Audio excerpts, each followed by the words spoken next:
आप सोच रहे होंगे कि मैं क्या कर रहा हूँ। मैं युद्ध की तैयारी कर रहा हूँ, वही युद्ध जो ज्वालामुखी की भांति कभी भी फट सकता है।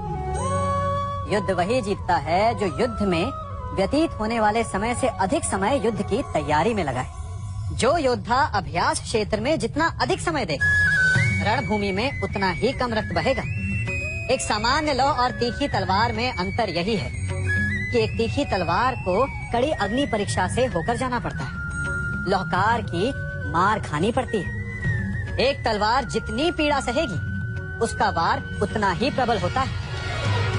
इसलिए पीड़ा से घबराए नहीं, उसका सामना करें, उसका अभ्यास करें, क्योंकि यही अभ्यास जीवन के युद्ध में आपको विजयश्री बनाता है। जब मेघ छाते हैं तो क्या होता है? अंधकार छा जाता है। मेघ गरजते हैं, बिजलियां कड़कती हैं, वर्षा होती है। सभी पशु अपने आश्रय स्थल पर जाकर छिप जाते हैं। मनुष्य अपने घरों की ओर दौड़ते हैं और सभी पक्षी अपने घोंसलों में जाकर छिप जाते हैं। परंतु एक जीव है जो गरजते मेघों को, कड़कती बिजलियों को, भारी वर्षा को भी हरा देता है। वो जीव है बाज, क्योंकि वो समस्या की जड़ों से ऊपर उड़ता है। वो गरजते मेघों से, कड़कती बिजलियों से, भारी वर्षा से, इन सब से ऊपर। यही अंतर है हारने वालों में और जीतने वालों में। ये युद्ध हार और जीत का नहीं, समस्या और सोच का है। यदि आप अपनी सोच को छोटी रखेंगे तो समस्या बड़ी हो जाएगी, और यदि आप अपनी सोच को बड़ी रखेंगे तो समस्या छोटी हो जाएगी। दो मनुष्यों के मध्य होता है, परंतु विजय सदैव एक ही मनुष्य को मिलती है। जबकि समान रूप से दोनों शक्तिशाली होते हैं, समान ज्ञान प्राप्त करते हैं। कारण दो प्रकार के लोहे होते हैं, एक ठंडा, एक गरम। कभी सोचा है? लोहकार लोहे को लोहे से ही काटता है, परंतु सदैव ठंडा लोहा ही गरम लोहे को काट पाता है। और यही नीति मनुष्यों पर भी लागू होती है। जब युद्ध होता है तो जिसके मन में ईर्ष्या होती, जलन होती, आक्रोश होता है, वो गर्म लोहे के समान। और जिसका मन शांत होता है, जिसका मन संयम से बंधा होता है, वो ठंडे लोहे के समान है। और वही ईर्ष्या और द्वेष नामक गर्म लोहे को काट सकता है। इसलिए यदि जीवन के संग्राम में विजय प्राप्त करनी है तो अपने मन को शांत रखें, क्योंकि गर्म लोहे की भांति ईर्ष्या और क्रोध जैसे भाव को रखने वाला मनुष्य सदैव शांत स्वभाव के मनुष्य के समक्ष निर्बल है। शक्ति ईर्ष्या और क्रोध में नहीं, शांति और संयम में है। सभी बड़े सदा यही कहते आए कि यदि आगे बढ़ना है तो अपनों का साथ दो। सत्य कहते हैं, अपनों का साथ देना ही चाहिए, परंतु साथ देने से पूर्व ये अवश्य पहचान लेना चाहिए कि अपने हैं कौन। क्या अपने वही होते हैं जिनके साथ हमारा रक्त संबंध होता है, या अपने मित्र? अपने वो होते हैं जो हमें सद्कार्य के लिए प्रेरित करें, हमें आगे बढ़ाएं, हमारा साथ दें। और वो जिनका साथ देने से समाज का नाश, धर्म की हानि हो, वो सगे हो करके भी सगे नहीं होते। इसलिए जब अपनों की परिभाषा का चुनाव करें तो उन्हें अपना माने जो आपका साथ दे, उन्हें नहीं जो हमें अज्ञान के मार्ग पर ले जाएं। सीमा एक रेखा ही नहीं, एक परिभाषा भी है। सीमा हर किसी की होती है, प्रेम की, धैर्य की, मित्रता की और शत्रुता की भी। और जो सदैव सीमा में बंधे रहते हैं वो सामान्य मनुष्य बनकर रह जाते हैं, परंतु जो समय आने पर सीमा तोड़ देते हैं वही भविष्य बनाते हैं। क्योंकि सीमा केवल आपको मर्यादा में नहीं रखती, आपको बांधती भी है। अब ये आप पर, मुझ पर, हम सब पर निर्भर करता है कि ये जाने कौन सी सीमाएं हमें बांधती हैं और कौन सी सीमाएं शक्ति के नए मार्ग समक्ष लाती हैं। इसलिए सीमाएं तो जो कर सकते हो उससे अधिक करने का प्रयत्न कर, तभी नई सीमाएं बना पाओगे। भाग्य क्या है? जो आपने किया उसे भोगना भाग्य है, या जो आपके पूर्वजों ने किया उसका फल भाग्य है? नहीं, भाग्य वही है जो आपने किया, क्योंकि हर मनुष्य को अपने कर्मों के फल भुगतने होते हैं। इसलिए यदि जीवन में कुछ भी करें तो उस पर अपनी दृष्टि अवश्य रखें, क्योंकि आपके एक कर्म का फल आपका भविष्य बदल सकता है। हम वही बनते हैं जो हम चुनते हैं, क्योंकि वही हमारा भाग्य बनता है। मनुष्य सुंदरता से आकर्षित होता है, उससे प्रेम करता है और असुंदर को देता है। ऐसा होता है ना? क्या आप ऐसा नहीं करते? करते हैं। तो सुंदर और असुंदर की परिभाषा क्या है? इस आकर्षण और विकर्षण का कारण क्या है? कभी सोचा है? कभी सोचा है कि जिससे आप प्रेम करते हैं, जिसके प्रति आप आकर्षित होते हैं, अचानक से उसके लिए मन में वितृष्णा आ जाती है, और जिसके प्रति घृणा होती उसके लिए एकाएक आपके मन में प्रेम उमड़ आता है। कारण है दृष्टिकोण। क्योंकि सुंदरता आपके मन में होती है, आपके सोच में होती है, आपके दृष्टिकोण में होती है। इसीलिए किसी को कीचड़ में खिला हुआ कमल सुंदर लगता है और किसी को निर्मल चंद्रमा में भी कलंक का धब्बा दिख जाता है। यदि आपको सुंदरता अनुभव करनी, हर पल आनंद में रहना है, तो अपने दृष्टिकोण को सुंदर बनाएं और अपने आप सब कुछ सुंदर बन जाएगा। हम अपनी सोच और संसार की मान्यता के अनुसार अपने विचार बनाते हैं। जैसे सत्य कहना धर्म है, असत्य कहना पाप, सहनशीलता धर्म है और क्रोध करना अधर्म, उपकार करना, जीवों पर दया करना धर्म है और निष्ठुर होना अधर्म। परंतु क्या यही सत्य है? क्या कभी कभी परिस्थितियां इन आवेशों को उल्टा नहीं कर देती? करती है। यदि इस संसार में कुछ धर्म है, कुछ पुण्य है, कुछ महान है, तो परिस्थिति के अनुसार चलना। जटायु स्मरण है आप सबको? वो जिन्होंने रावण पर क्रोध किया था, उस पर आक्रमण किया था। उस समय जटायु का क्रोध पाप नहीं था, धर्म था। इसीलिए अंत में उन्हें भगवान राम की गोद मिली। और कुछ ऐसे भी होते हैं जो धर्म को सहनशीलता समझकर हर अन्याय को सहते हैं और अंत में वो बाणों की शैया पाते हैं। यदि कोई पशु या व्यक्ति अकारण आक्रमण करके किसी निर्दोष के प्राण लेने की चेष्टा करे, तो उसके रक्षा हेतु उसका वध कर देना पाप नहीं, समय की मांग है। क्योंकि आक्रमण भी आत्मरक्षण ही है। यदि किसी दुष्ट की सहायता करने से सामान्य मनुष्य को कष्ट पहुंचे, पीड़ा पहुंचे, तो उसे सहायता ना देना ही धर्म है। अकारण क्रोध अस्वीकार्य है, परंतु यदि क्रोध से कुछ शुभ पाप बाहुभीत हो, तो क्रोध और दंड भी धर्म ही है। संसार का सबसे बड़ा पाप क्या है? असत्य बोलना, हत्या कर देना, चोरी करना या किसी का अपमान करना। संसार का सबसे बड़ा पाप है किसी निर्बल को सताना, और संसार का सबसे बड़ा दंड भी उस निर्बल के मुख से निकली हाय है। आप देख रहे हैं मैं क्या कर रहा हूँ? मैं लौ पिघला रहा हूँ, और ये लौ पिघलता है इस चमड़ी की बनी धूनकी से निकली हवा से। तनिक सोचिए, एक मृत पशु की खाल से बनी धूनकी इतने कठोर लोहे को भस्म कर सकती। ठीक उसी प्रकार आप चाहे जितने भी शक्तिशाली क्यों ना हो, यदि आपने किसी निर्दोष, किसी निर्बल को सताया, तो उसके मन से निकली हाय और उसका श्राप आपके जीवन को भस्म कर सकता है। स्वर्ण, सज्जन पुरुष और परोपकारी मनुष्यों की गति एक समान होती है। यदि स्वर्ण टूट जाए तो उसे गर्म करो, ताप दो, पिघल कर वो फिर से जुड़ जाता है। ठीक उसी प्रकार मतभेद होने के पश्चात भी एक सज्जन पुरुष और महान पुरुष फिर से मित्र बन जाते हैं। परंतु दुर्जन दुष्ट माटी से बने लोग उस पके हुए मटके के समान होते हैं कि जिनमें यदि एक बार दरार आ जाए तो वो स्वयं ही स्वयं का सर्वनाश कर लेते हैं। इसलिए मित्रता केवल सज्जनों से ही करें ताकि मतभेद ना हो।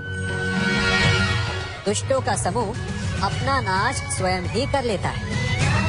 यदि कोयले की खान में जाओ तो चाहे जितनी भी सावधानी बरतो, अपने वस्त्रों पर कालिख लग ही जाती है। इसलिए दुष्ट मित्रों से सावधान। सज्जन शत्रु प्रत्येक परिस्थिति में श्रेष्ठ है। प्रत्येक मनुष्य सफलता पाने के लिए कार्य करता है। कुछ सफल होते हैं, कुछ नहीं होते, और जो सफल नहीं होते वो सदा अपनी असफलता का कारण या तो अपनी परिस्थितियों को बताते हैं या अपने सहयोगियों को दोषी ठहराते हैं। परंतु क्या वास्तविकता में ऐसा ही होता है? क्या कोई परिस्थिति या कोई व्यक्ति किसी की असफलता का कारण बन सकते हैं? उत्तर हाँ भी है और ना भी। कैसे? आप इस तितली को देख रहे हैं? आपने एक मक्खी को भी देखा होगा। प्रकृति ने दोनों को समान गुण दिए, रस पान करने का। एक तितली फूलों पर जाकर उसका रस लेती और इस अवस्था में नए फूल खिलने की व्यवस्था भी करती है। और मक्खी घाव पर बैठती, घाव को सड़ाती है और रोग भी फैलाती। यदि इसमें किसी बात का अंतर है तो केवल सोच का। यदि आप उचित मार्ग चुनेंगे तो आपको सफलता मिलेगी, आप में उत्साह बढ़ेगा, और यदि आप अनुचित मार्ग चुनेंगे तो आपको असफलता मिलेगी, निराशा मिलेगी। अब उचित मार्ग चुनना है या अनुचित मार्ग, ये निर्णय तो आप पर निर्भर करता है। मनुष्य सदा भला बुरा, खरा खोटा, सत्य असत्य की बातें करता है। सत्य को अच्छा मानता है और असत्य को बुरा। परंतु क्या आपने कभी ये सोचा है कि प्रत्येक वस्तु, प्रत्येक भाव का एक महत्व होता है? दोनों ही एक दूसरे के पूरक होते हैं। यदि काला रंग नहीं होगा तो क्या श्वेत रंग की आभा का अनुभव होगा? यदि असत्य नहीं होगा तो क्या सत्य के महत्ता का ज्ञान होगा? यदि बुरा नहीं होगा तो क्या भले पर आपको विश्वास होगा? कुछ महत्वपूर्ण है तो दोनों के मध्य का संतुलन। बुरी से बुरी वस्तु, समय या भाव, कोई ना कोई स्वयं में शुभ छिपाए रखती है। कभी काले गरजते मेघों को देखा है? उसके किनारे भी एक स्वर्णिम आभा होती है। उसी प्रकार यदि आपके जीवन में बुरा समय आए तो आपको अपने सच्चे मित्रों की पहचान हो जाती है। तो बुरे समय में निराश ना हो, उसमें भी कुछ शुभ खोजने का प्रयास करें और धीरे धीरे सब कुछ आपके जीवन में स्वतः शुभ हो जाएगा। संसार में सबसे महत्वपूर्ण क्या है? दृष्टि या दृष्टिकोण, समझ या सोच? सामान्यतः मनुष्य की दृष्टि और सोच में अधिकतर वो वस्तु, वो घटनाएं, वो भाव श्रेष्ठ हैं जो हमें आनंद दें, और जो हमें आनंद नहीं देते उन्हें हम दुखदाई मान लेते हैं। परंतु दृष्टिकोण और सोच को यदि एक भिन्न कोण से देखें तो परिस्थितियां भिन्न सिद्ध हो सकती हैं। जिस प्रकार भीषण गर्मी हमें सुहाती नहीं, परंतु वही गर्मी सागर और नदियों के जल को वाष्पित करती है और हमें मनोरम वर्षा का आनंद देती है, उसी प्रकार भीषण परिश्रम के पश्चात हमें सफलता मिलती है, इच्छा के पश्चात हमें हमारा लक्ष्य मिलता है। तो सदा स्मरण रखिएगा कि दुख और पीड़ा से भागे नहीं, क्योंकि यही भविष्य में आने वाले सुख का मूल है। जब भी आपने यात्रा की होगी तो अवश्य अपने मार्ग के आसपास कुछ रिक्त स्थान देखे होंगे, कुछ खेत देखे होंगे, कोई ना कोई भूमि का टुकड़ा अवश्य देखा होगा। कुछ स्थान ऐसे होते हैं जहाँ पेड़ लगे होते हैं, जहाँ माली बड़े प्रेम से उन्हें बोता है, उन्हें सींचता है। और कुछ स्थान ऐसे भी होते हैं जहाँ बिना माली के खरपतवार उग जाते हैं, कुछ अन्य पौधे उग जाते हैं। माली द्वारा उगाए वृक्ष हमें ठंडी छाया देते हैं, हमें फल देते हैं, ईंधन के लिए लकड़ियां देते हैं, और बिना परिश्रम के उपजित खरपतवार यदि कुछ करते हैं तो ये कि वो भूमि को बंजर बनाते हैं। हमारा मन भी रिक्त भूमि की भांति होता है। यदि अपने परिश्रम से उसमें सुविचारों के बीज डालोगे तो फलदायक विचार उपजेंगे, और यदि उसे रिक्त छोड़ दिया तो खरपतवार की भांति अनुपयोगी विचार आपके मन को अपना घर बना लेंगे, आपके मन को मैला कर देंगे, उसे बंजर कर देंगे। अब निर्णय आपका है कि आपको सुविचार देने वाला मन चाहिए या कुंठा देने वाला। जल प्रकृति को इस संसार की सबसे अनूठी देन है। वो महासागर में भी मिलता है और मीठे तालाब में भी। वो पवित्र गंगा में भी होता है और दुर्गंध आती नाली में भी। हम तालाब और नदी को सम्मान इसलिए देते हैं क्योंकि उसका मीठा जल हमारी प्यास बुझाता है, परंतु सागर का जल पीने योग्य नहीं होता। इसीलिए कभी कभी हम उसे उतना महत्व नहीं देते और नाली के जल को हम हे दृष्टि से देखते हैं। तो क्या ये उचित है? हमारे संबंध भी इसी जल की भांति होते हैं। जिस संबंध से हमें लाभ ना, उससे हम दूर हो जाते हैं। कभी ईर्ष्या के कारण, कभी अहंकार के कारण उस संबंध को तोड़ देते हैं। तो क्या संबंध को तोड़ देना उचित है? तनिक विचार कीजिए।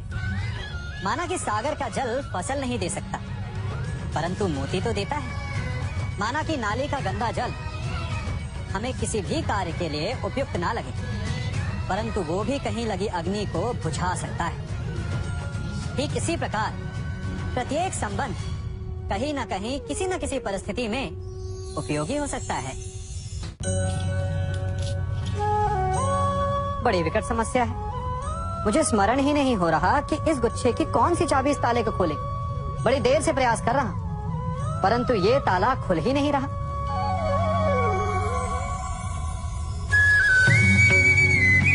ऐसी परिस्थिति में आप क्या करेंगे? अधिकतर लोग ऐसी परिस्थिति में अपनी आशा खो बैठते हैं। उन्हें लगता है कि चाबी खो गई। वो तिलमिला जाते हैं, क्रोधित हो उठते हैं, परंतु उस समय धैर्य रखें तो गुच्छे की अंतिम चाबी ताला खोल सकती है। कुल्हाड़ी का अंतिम प्रहार वृक्ष को काट के गिरा देता है, परंतु क्या सत्य में कुल्हाड़ी का अंतिम प्रहार वृक्ष को काट के गिरा देता है? आपको आपका लक्ष्य दिला देता है? नहीं, आपका निरंतर प्रयत्न ही आपको सफलता दिलाता है। जब आपका मन निराश हो तो अपने कार्य में दुगनी उत्साह से जुट जाइए, क्योंकि अनावरत बहता जल ही कठोर चट्टान को काट सकता है। सफलता का मूल है परिश्रम, प्रयास और आशा। मनुष्य का जीवन ऋतुओं के समान होता है। आज ग्रीष्म तो कल वर्षा, परसों शीत। तनिक संकट आया तो हम संयम खो बैठते हैं, तनिक ऋतु बदले तो हम अधीर हो जाते हैं। अपने आक्रोश में, अपने क्रोध में हम उनसे ही संबंध बिगाड़ लेते हैं जो हमारे अपने होते हैं। क्यों ऐसा होता है ना? हमें लगता है कि हमारे अपने हैं, फिर से मना लेंगे, परंतु स्मरण रखिए, सदा ऐसा करना संभव नहीं होता। सागर की उछलती लहरों को तट सहता है, और यदि तट ही टूट जाए तो बाढ़ आ जाती। हमारे संबंध भी दूध की भांति होते हैं। दूध तपकर उबल सकता है, परंतु यदि उसमें खटास आ जाए तो वो फट भी जाते हैं। और फटे दूध को चाहे जितना मत लो, उसमें से माखन नहीं निकलेगा। इसीलिए अपने संबंधों को संभल कर निभाना चाहिए। मनुष्य की सबसे बड़ी दुर्बलता क्या होती है? सोचिए। धन, प्रेम, अहंकार। मनुष्य की सबसे बड़ी दुर्बलता होती है उसके रहस्य। चाहे आप कितने भी शक्तिशाली क्यों ना हो, कितने भी प्रबल क्यों ना हो, परंतु उसके रहस्य उसके नाश की चाबी होती है। इसलिए यदि प्रबल रहना है, शक्तिशाली रहना है, समर्थ रहना है, तो अपने रहस्य को किसी को भी ना बताएं, ना मित्र को और ना ही शत्रु को, क्योंकि समय पड़ने पर कब कौन शत्रु हो जाए ऐसा कहना संभव नहीं। विभीषण को रावण के अमृत कुंड का ज्ञात था, इसीलिए प्रभु श्री राम रावण का वध करने में सफल हो सके। इसलिए उचित यही है कि आप अपने रहस्य को स्वयं तक ही सीमित रखें। मनुष्य का मन बड़ा विचित्र होता है, कल्पना में ही विकास करता है, संपन्न भविष्य का स्वप्न देखता है, और कल्पना में ही जो नहीं हुआ उससे भय खाता है। और यही भय मनुष्य का सबसे बड़ा शत्रु है। हमारे भविष्य के मार्ग में, हमारे आनंद के मार्ग में सबसे बड़ी बाधा है। अब आप लोग मुझसे पूछेंगे कि इसका तोड़ क्या है, भय से मुक्ति कैसे पाई जाए? तो ये प्रश्न आप स्वयं से पूछिए, तनिक सोचिए। जब आप एक सुंदर भविष्य की कामना करते हैं तो उसे पाने के लिए आप परिश्रम करते हैं ना। ठीक उसी प्रकार भय से मुक्ति पाने के लिए आप उससे लड़ जाएं और उसका निवारण आपको स्वतः ही मिल जाएगा। इसलिए जब भी भय आपको सताए तो उससे भागे नहीं, उससे घबराए नहीं, क्योंकि भय का काम ही होता है आपको भयभीत करना। इसलिए जब भी भय आप पर आक्रमण करे तो आप भी उस पर पहले ही आक्रमण कर दें। हम सब मित्रों के साथ रहना चाहते हैं, शत्रुओं से दूर रहना चाहते हैं। क्यों? क्योंकि हमें जीवन में आनंद पाना है, जीवन में आगे बढ़ना है, स्वयं को संपन्न देखना है। और यदि किसी से भी आप पूछेंगे कि जीवन में सफलता पाने के लिए सबसे अधिक आवश्यकता किसकी होती है, तो हर एक आपको लगभग एक ही उत्तर देगा। सफलता प्राप्त करने के लिए आपको सच्चे मित्रों की आवश्यकता होती है। परंतु यदि आपको और अधिक सफल होना है तो आपको केवल मित्रों की नहीं, शत्रु की अधिक आवश्यकता है। अब आप कहेंगे, ये मैंने कैसी बात कर दी? तनिक स्वयं सोचिए। जब भी संकट आता है तो मित्र क्या करते हैं? आपकी सहायता करने के लिए आपके साथ खड़े हो जाते हैं, और संकट के समय में शत्रु और बड़ा संकट बनकर हमारे समक्ष खड़े हो जाते हैं। मित्र हमें सहायता देते, अपनी शक्ति देते हैं, परंतु शत्रु आपके भीतर छिपी शक्ति को बाहर लाता है, आपको और अधिक बलवान बनाता है। संगति या साथ, मित्र और साथी मनुष्य के व्यक्तित्व के लिए सबसे महत्वपूर्ण होते हैं। अब आप कहेंगे, ये कैसे? मनुष्य अवश्य अपने व्यक्तित्व के लिए उत्तरदायी होता है, परंतु मनुष्य संगति में ना चाहते हुए भी उसका व्यक्तित्व संगत की भांति हो जाता है। इन पात्रों को देख रहे हैं? मध्य में जल रखा है, इसमें दूध है और इसमें मलिन कीचड़ रखा है। यदि मैं इस जल को इस दूध में मिलाता हूँ तो ये जल दूध बन जाता है, और यदि इसी जल को इस मलिन कीचड़ में मिलाता हूँ तो क्या हुआ? ये जल कीचड़ बन गया। ऐसी कोई युक्ति नहीं कि जल बिना घुले मिले दूध या कीचड़ में अपना अस्तित्व बनाए रखे या उनसे अलग रहे। और ठीक ऐसा ही मनुष्य के जीवन में भी होता है। यदि एक गुणहीन व्यक्ति गुणवानों की संगत में बैठे तो उसे भी गुणवान समझा जाता है, सम्मान का पात्र समझा जाता है। और यदि एक गुणवान व्यक्ति गुणहीनों की संगत में बैठे तो उसे भी तिरस्कार मिलता है। इसलिए अपने जीवन में सदैव संगति सोच समझकर सावधानी से चुनिएगा। कभी खेत में किसी किसान को खेती करते देखा है? वो उसे सींचता है, उसे जोतता है, पशु पक्षियों से खेत की फसल की रक्षा करता है, परंतु एक बात का वो सबसे विशेष ध्यान रखता है कि कहीं खेत में खरपतवार ना उग जाए, क्योंकि एक खरपतवार खेत की सारी फसल को नष्ट कर सकती है। ठीक उसी प्रकार यदि वंश की कोई संतान खोटी निकल जाती है तो वो समूचे वंश का सर्वनाश कर देती है। इसीलिए संतान के लालन पालन में विशेष ध्यान देना आवश्यक होता है, क्योंकि संतान वो फसल होती है जो वंश के आने वाले समय को महान बना सकती है या फिर वंश का पतन भी कर सकती है। मनुष्य भी बड़ा विचित्र प्राणी है।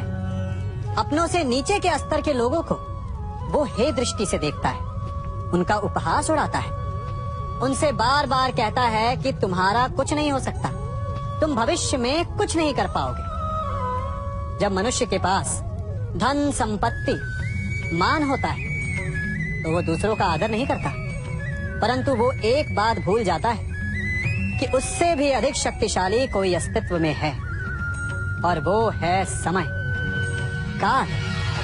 काल अपना चक्र कब बदलेगा ये कोई नहीं जानता। समय अपनी करवट कब लेगा ये कोई नहीं जानता। कोयला भी समय के साथ साथ हीरे में परिवर्तित हो जाता है। इसलिए जीवन में कभी भी किसी का भी उपहास नहीं उड़ाना चाहिए। देख रहे हैं इसे? ये रेत है। कहा जाता है कि इसे आप मुट्ठी में बंद करके नहीं रख सकते। क्यों? क्या इसका स्वभाव ही ऐसा है, या हमारे हाथों में इतनी सक्षम शक्ति नहीं कि इसे मुट्ठी में बंद करके रख सके, या फिर इसका स्वरूप ही ऐसा है कि ये फिसल ही जाएगी। कदाचित इसीलिए कहा जाता है कि आप रेत को मुट्ठी में बंद करके नहीं रख सकते, परंतु मैं आपसे कहता हूं कि आप रेत को मुट्ठी में बंद करके रख सकते हैं। कैसे? इसका उत्तर है, यदि आपके हाथों में पसीना हो तो आप रेत को अपनी मुट्ठी में जकड़ सकते हो। और पसीना कैसे आता है? परिश्रम से, प्रयास से। तो यदि आप परिश्रम से निकले पसीने से आप रेत को मुट्ठी में बंद कर सकते हो, तो ऐसा क्या है जो आप जीवन में परिश्रम से पा नहीं सकते? मान, सम्मान, धन, संपत्ति, बल, ये सब परिश्रम की उत्पाद है। हम कौन हैं? हमारा अस्तित्व क्या है? हम क्या हैं और क्या बन सकते हैं? ये बड़ा विचित्र प्रश्न है, परंतु उतना ही महत्वपूर्ण भी। मनुष्य सदा अपने वर्तमान प्रारब्ध के लिए अपने अतीत को उत्तरदायी ठहराता है, अपने जन्म को, अपने परिवार को उत्तरदायी ठहराता है। परंतु तनिक सोचिए, एक कमल जो कीचड़ में खिलता है, वही कमल भगवान की मूरत पर शोभित होता है। एक कोयला जिसे कोई भी शीघ्र नहीं छूना चाहता, परंतु वही कोयला धरा का ताप और दबाव सहकर हीरे में परिवर्तित हो जाता है, और वही हीरा मस्तक पर सुशोभित होता है। तो इन उदाहरणों का निष्कर्ष क्या है? इन उदाहरणों का ये निष्कर्ष है कि उससे कोई अंतर नहीं पड़ता कि आपने जन्म कहाँ लिया। आपके कर्म आपका स्तर निर्धारित करते हैं। हमने कहाँ जन्म लिया ये हमारे नियंत्रण में नहीं था, परंतु हम कब और कहाँ अपने जीवन की अंतिम श्वास लेंगे ये अवश्य हमारे नियंत्रण में होता है। तो कर्म कीजिए, अपने जन्म की उलाहना मत दीजिए। एक मनुष्य सदैव शांति और अपनी स्वतंत्रता चाहता है, परंतु जैसे उसे ये अधिकार मिलता है वो दूसरों का प्रभुत्व छीन लेना चाहता है। वो उनका अधिकार, उनकी स्वतंत्रता को छीन लेना चाहता है। वो ऐसा अपने आनंद, अपने लाभ के लिए करता है। अपने लाभ के लिए वो दूसरों का शोषण करता है। जो आलोचना नहीं करता उन पर अधर्म करता है। परंतु वही मनुष्य एक बात का स्मरण रखना भूल जाता है कि उसके कर्म ही उसे उसका फल भी देंगे। उसका प्रारब्ध उसे उसके मंतव्य तक अवश्य लेकर जाएगा। वर्षा का जल चाहे सागर में मिले या माटी में, परंतु समय के सूर्य की किरण उसी जल को वष्प में परिवर्तित भी कर देती है। इसीलिए किसी भी मनुष्य की विनम्रता का इतना अधिक लाभ ना उठाएं कि वो उग्र हो उठे। मैं क्या कर रहा हूँ? मैं इस पौधे को सींच रहा हूँ। आप भी ये कार्य प्रतिदिन करते हो। जब इस पौधे को जल देंगे तभी ये फलवित होगा, इसमें से फूल निकलेंगे, इसकी सुंदरता बढ़ेगी। परंतु प्रतिदिन ये कार्य करने के पश्चात भी हम इससे एक महत्वपूर्ण सीख लेना भूल जाते हैं। हम कभी पौधों के पत्तों पर, उनकी डालियों पर, उनके फूलों और फलों पर जलधारा नहीं डालते, उन्हें धोते नहीं, परंतु फिर भी वो पनपते हैं। यदि जल जड़ में जाए वही सफलता का मूल है। यदि आप एक बार में अनेक कार्य करने जाएंगे तो आपको एक कार्य में भी सफलता नहीं मिलेगी, परंतु यदि आप बुद्धिमता से, दृढ़ मन से एक कार्य साधेंगे तो एकाएक स्वतः ही सारे कार्य सध जाएंगे। जो आपका मूल है, जहाँ से आपको सिंचाई मिल रही है, यदि आपने उसकी जड़ को छोड़ दिया तो एक सूखे पौधे की भांति आप भी सूख कर गिर जाएंगे और अंततः अपना अस्तित्व खो बैठे। हमने एक बात अपने माता पिता, अपने बड़ों से, अपने बुजुर्गों से सुनी ही होगी कि संगति का प्रभाव मनुष्य पर पड़ता ही है। यदि वर्षा की एक बूंद सीप के मुख में जाए तो वो मोती बन जाती है, और यदि वही वर्षा की एक बूंद सर्प के मुख में जाए तो विष। तो क्या यही सत्य है? नहीं। आपने कभी चंदन के वृक्ष को देखा है? उस पर सर्प विचरण करते हैं, विषधर उससे लिपटे रहते हैं, परंतु फिर भी चंदन का वृक्ष विषैला नहीं होता। वो तब भी सुगंध देता है और पवित्र माना जाता है। तो इसका रहस्य क्या है? कि वर्षा की बूंद पर संगति का प्रभाव पड़ता है और चंदन के वृक्ष पर नहीं। इसका रहस्य है आत्मबल। वर्षा की बूंद वातावरण के अनुसार स्वयं को बदल लेती है, इसीलिए उसकी संगति ही उसका प्रारब्ध बन जाती है। परंतु चंदन का वृक्ष अपना व्यक्तित्व, अपना गुण नहीं खोता। इसीलिए यदि आप में आत्मबल हो, आपका मन दृढ़ हो, तो बुरी से बुरी कुसंगति भी आपका कुछ नहीं बिगाड़ सकती। सिंह को जंगल का राजा कहते हैं। सभी पशु पक्षी उसका बल मानते हैं, उससे भयभीत रहते हैं। परंतु सिंह को भी अपने भोजन के लिए आखेट करना पड़ता है, घात लगानी पड़ती है। बड़ी दूर तक उसे अपने शिकार का पीछा करना पड़ता है और तब जाकर उसे भोजन मिलता है। और कई बार उसके ये कठिन प्रयास भी असफल होते हैं। यदि सिंह ये सोचकर बैठ जाए कि मैं तो वन का राजा हूँ, मेरा भोजन स्वयं मेरे मुख में आकर गिर जाए, तो वो भूखे मर जाएगा। क्या समझे?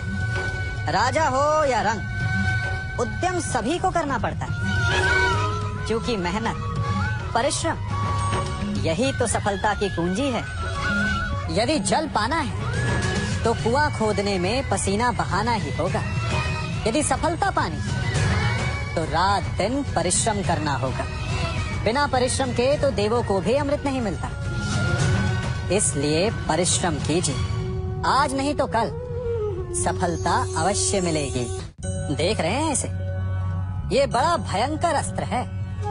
अब आप कहेंगे कि ये छोटी सी धातु भला किस काम की?